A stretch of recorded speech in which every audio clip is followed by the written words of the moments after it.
Olá, eu sou Maria Alice e esta é mais uma aula de termodinâmica. Hoje nós vamos abordar a lei de Hess, que nada mais é que a combinação de entalpias de reação. Vamos tratar também da variação da entalpia com a temperatura. Vamos lá. Outra coisa interessante em termoquímica é que a gente pode combinar entalpias de reação para obter a entalpia de uma outra reação. Isso é o que se chama lei de Hess. Eu posso, por exemplo, ir de reagentes a produtos aqui na figura. Veja, os reagentes têm entalpia mais alta e vão a produtos, é uma reação exotérmica. Eu posso ir pelo caminho direto, de reagentes a produtos, ou posso ir pelo caminho azul, lá, um caminho alternativo. Vou de reagentes a um composto intermediário, desse composto intermediário a outro composto intermediário e depois vou a produtos.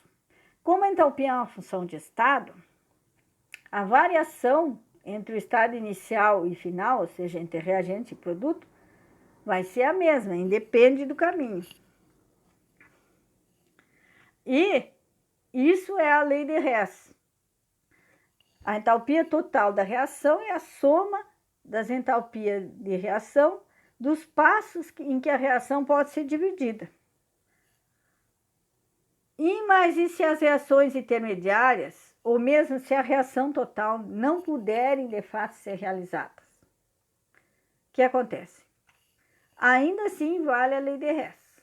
Não é preciso que as reações sejam exequíveis. Vamos fazer um exercício.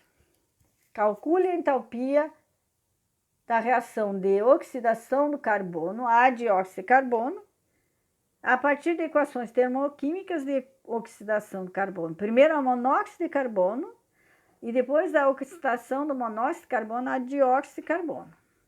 Bom, ele está me pedindo o ΔH dessa reação, carbono mais oxigênio dando CO2 gasoso. Mas me disse que eu posso utilizar essas outras duas, que é carbono dando monóxido de carbono, que eu busco na tabela e encontro esse valor, para ΔH, e depois o monóxido de carbono indo a CO2. Também encontro na tabela o valor ΔH. Vejam que se eu somar as duas, eu encontro a reação global que eu queria. E então eu somo os ΔH e encontro o valor do ΔH dessa reação. Essas duas reações são chamadas sequências de reações, porque o produto de uma é o reagente da outra. E essa aqui é a reação global, porque é a soma dessas duas reações. Esse é um caso simples de utilização da lei de Hess. Existem outros casos um pouco mais complexos. Vamos ver agora a variação da entalpia com a temperatura. Imagine que eu preciso da entalpia da reação da síntese da amônia a 500 graus Celsius, mas eu só tenho os dados tabelados a 25 graus Celsius. Ou seja, tenho ΔH de reação a 25 graus Celsius e preciso do ΔH de reação a 500 graus Celsius. Será que um aumento de 475 graus Celsius fará a diferença? Olha, para uma informação segura, a gente deveria medir a temperatura de interesse. Mas a gente pode fazer estimativas bem razoáveis sem precisar fazer mais experimentos, utilizando o que se chama a lei de Kirchhoff. Vamos ver em que ela se baseia. As entalpias dos reagentes aumentam com a temperatura. As entalpias dos produtos também.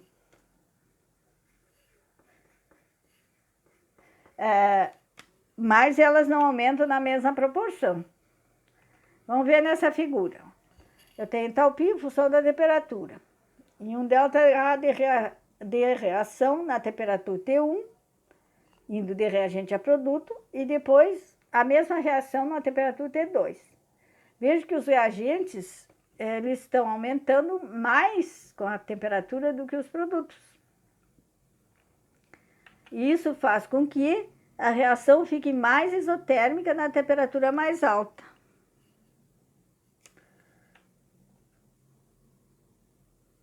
Vamos ver o seguinte. Para uma substância, o ΔH vai ser num demol, vezes Cp molar, vezes o ΔT. E Cp molar é a capacidade calorífica molar, a pressão constante para essa substância. Nós podemos fazer uma previsão do que seria a entalpia de reação em função da temperatura se eu usar a capacidade calorífica molar de todos os reagentes e produtos. Por exemplo, para uma substância, se eu elevar a temperatura de T1 a T2, a entalpia vai aumentar de H1 a H2.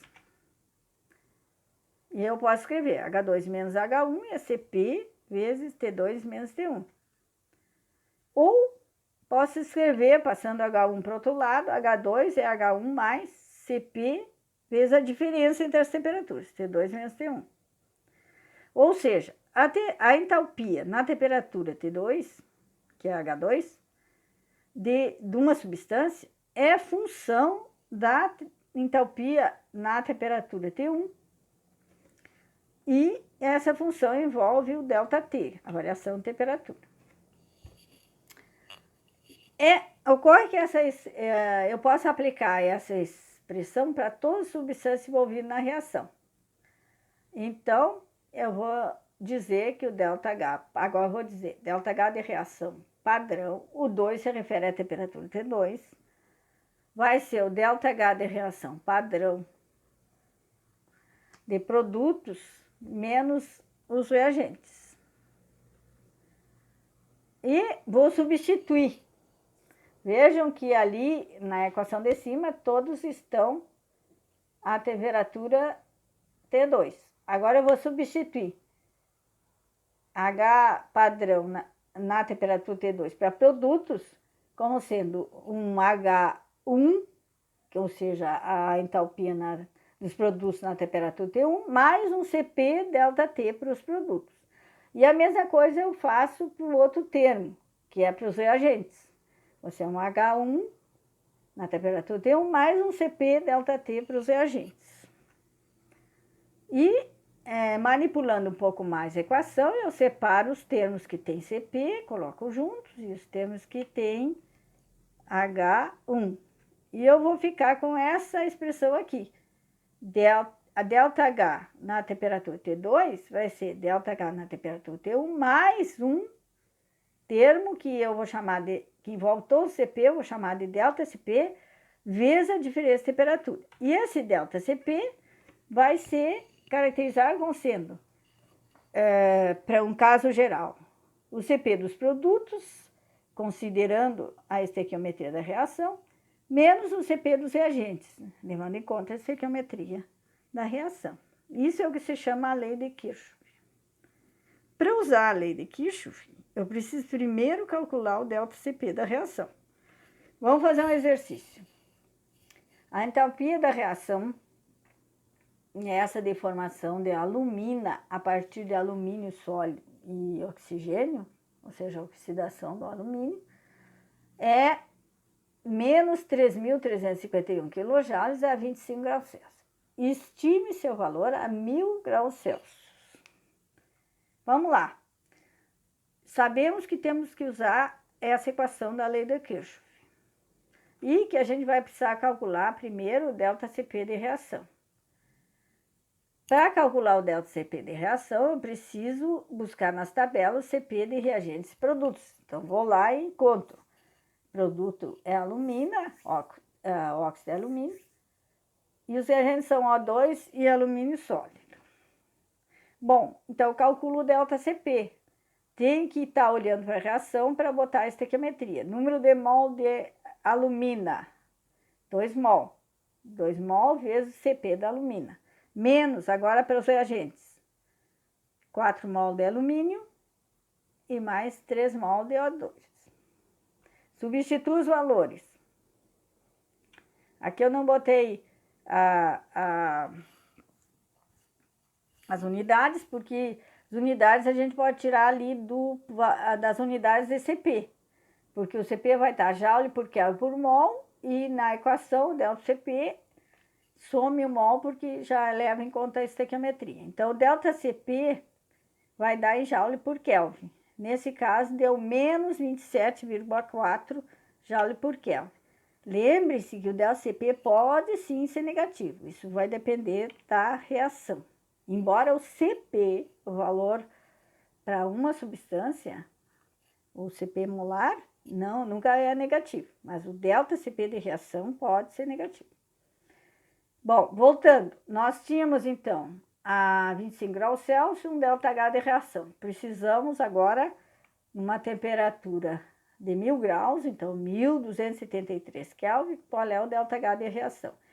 Lembre-se que as temperaturas, é importante não perder de vista que os valores em Kelvin,